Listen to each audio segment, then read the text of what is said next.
That's just fantastic. Yeah, I've seen that escape act before, but never like that. No doubt about it. Merlin the Magician is the greatest since Houdini. Here he comes back on stage. Ladies and gentlemen, as any sophisticated Broadway audience knows, no magician can work without props or assistance of some kind.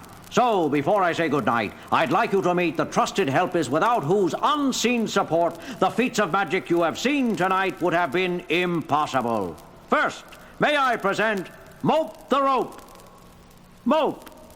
Time to wake up, Mope. Wave hello to our friends out there. That's a good boy. Look at that! That coil of rope. One end is rising and it's actually waving at us. Yeah, a variation on the old Indian rope trick. And now, old chap, fetch me my top hat off the rack there, if you don't mind. And my cape. It's doing it. Reaching over to the rack, bringing the hat to Merlin. Now back to the rack and back to Merlin with the cape. Thank you, old chap. No self-respecting magician should be caught without his hat and cape. Could be arrested for indecent exposure. That's all for now, Mope. You can go back to sleep. Next, may I present Cosmo the Robot. Say hello to the folks, Cosmo. Hello to the folks, Cosmo. That's Cosmo. He will have his little joke. But he is a very competent fellow and can move as easily as any human. Cosmo, take the table and chair off the stage, will you? Like a good fellow? Thank you. And wait for me backstage. One good thing about Cosmo, he has no mechanical parts or electronic circuits to service. That's impossible. How can he move? With Cosmo, what you see is what you get. Yeah, but I don't get what I see. Why did my spider sense start tingling at the sight of Mope the Rope and Cosmo the Robot? Wow, what a superb showman! And finally, ladies and gentlemen, meet my trusted friend and companion, flesh and blood like you and me, Rasputin the Monk. It's a monkey. A chimpanzee, to be more exact, and a very large one. Uh-oh, again with the spider sense. An extraordinarily clever fellow, Rasputin. He can read, write, figure out mathematical problems, and play a good game of chess. And now that you've met all my friends, I think it's time to be moving along. Rasputin, fetch the carriage. Huh? That's it. Good man. He's pulling a rickshaw and Merlin's getting into it. And so, friends, on behalf of my 3 assistants and myself, I wish to thank you for your kind reception and bid you a fond farewell. Home, Rasputin.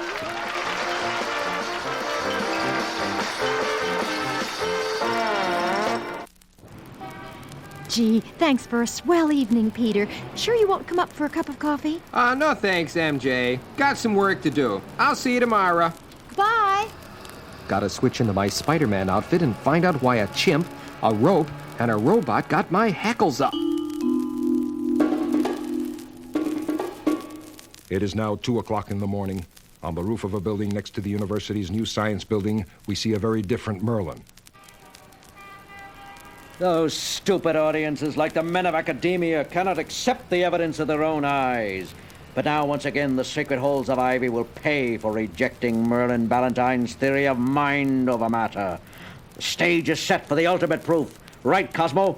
The ultimate proof, right?